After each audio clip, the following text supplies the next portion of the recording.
شیرینه وایم چې وطن روغ خو په زړه سوری سوری و وطن روغ خو په زړه سوری سوری و ما لیدلی په دې غر کې یو سړی و او لکه تاسو چې څنګه مست یې خوشحالېږئ دا اوتر هم داسې مست لیونی و شیرینه نور دی چې غټ فلم به صرف په خپل زړه وکړو او مونږ که خفه شو ستا به څه وکړو او دغه یو تکلیف را باندې تیر شي چې ستا په تمه لارو ته کاته وکړو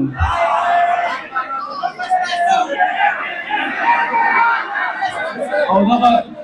نوي شعرونه وامه چې ژوند تېروو خو د ژوند چل او هنر نه پېژنو ژوند تېروو خو د ژوند چل او هنر نه پېژنو لار لنډوو خو د خپل ځای او کمر نه پېژنو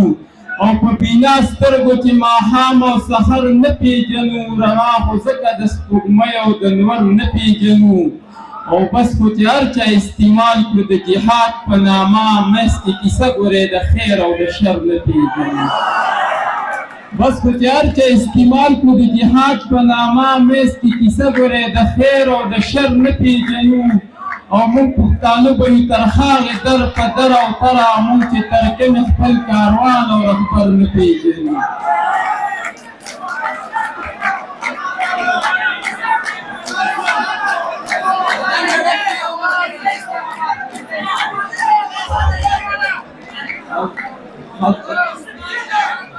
ښځه دغه چې پښنو فصلونه د سوکړې نه جوړ ماتم څنګه دی یاره حالات څه دي په کلي کې موسم څنګه دی او د خپل وطن د غرونو حال خو راته ووایه لږ چې تاتره څنګه سپین غر څنګه علم څنګه دی او په هغو پلونو باندې نور څوک پلونه ږدي او که نه هغه د امن په لار پروت زما قدم څنګه دی او خپله روري به یې بندي خپله حجره او جومات چې دا یې شته نو پښتون بیا د چا نه کم څنګه دی او زه یې کړم مړې د دنیا ته یې دنیا پسې کړې مړه په کوم دلیل یو شان زما او ستا غم څنګه دی او سیرې ګریوان او ببر سر او ګرځېده په غرونو چې لیونی نه دی نو مړ او تر سم څنګه دی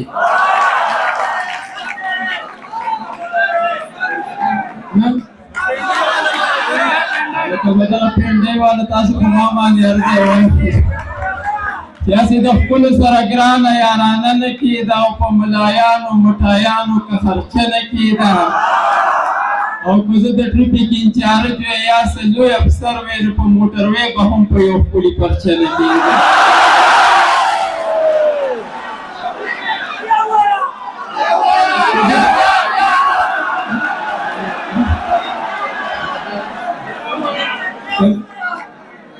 خدای قسم که یو پکې شعر ته وخت دی صرف د ارامېدو دې شعرونو ته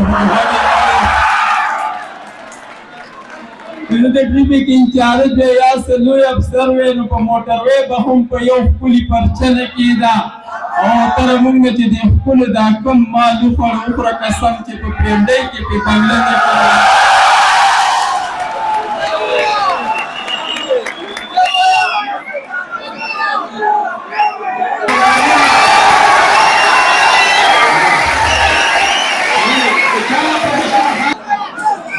او تره موږ نه چې دې ښکلو دا کم مال وخوړه وخوره قسم چې په پرېنډۍ کې پې بنګله نه کېده او دغه څو شعرونه به نور هم روماني ووامه چې خیال چې د نو د یارۍ نو بیا دې څه له کتل چې مې د زړه د کور رتلې په شا دې څه له کتل او زه په کتو ګیلمن نه یم خو په دې خفه یم چې ښه ښکاره به دې کتل په غلا دې څه له کتل او ستا چې زما سره د ژوند کولو خیال نه ورکه بیا نشته چې ستا چې زما سره د ژوند کولو خیال نه و نو بیا په پالي باندې دا لاس په ما دې څه له کتل او چې دې په سرو وینو کې رنګ په خوب کې ولیدمه لا تعبیرونه په مفتي ملا دې څه له کتل او تره اوس چې دې په مخ ته اوښکو سیند بهیږي زما تصویر ته په ماښام قضا دې څه له کتل چې ژوند مې ټول تېر کړی ښه په ناز او په انداز دی او چې ستړی مې ساري کې وم چې ځم چېرته استاد دی او څلېرویشتو ګنټو کې مې 5 ګنټې ډیوټي وې چې سهار څه وخت راتللی بس زما خپله مرضي وې جمعه چوټي مې خپله وې اتوار مې سرکاري وې څادر مې جوخ اغوستی وې نه بیلټ وې نه وردي وې په ټول سکول مې ځان له جوړه کړې بادشاهي وې او چې ناست وې په کرسۍ کې لګولې مې هینټري وې نو چې نه د چا ماتښت وې نه په ما د چا اواز وې او چې ستړی مې ساوي کې وام چې ځم چېرته استاد وې تاسو به هم خوشحاله چې ډاکټر صاحب راله شانه یو کړس راکړي چې راغوښتی مونږ یې لګی او په لږه مې کار نه کېږي 80,000 تنخوا وې په هر جب کې چې 100,000 روپۍ پرتې زما وې ولاړه د کور مخې ته مې توره کرولا وې وړو چې راله پۍ راوړې د چا چې لنګې غواوې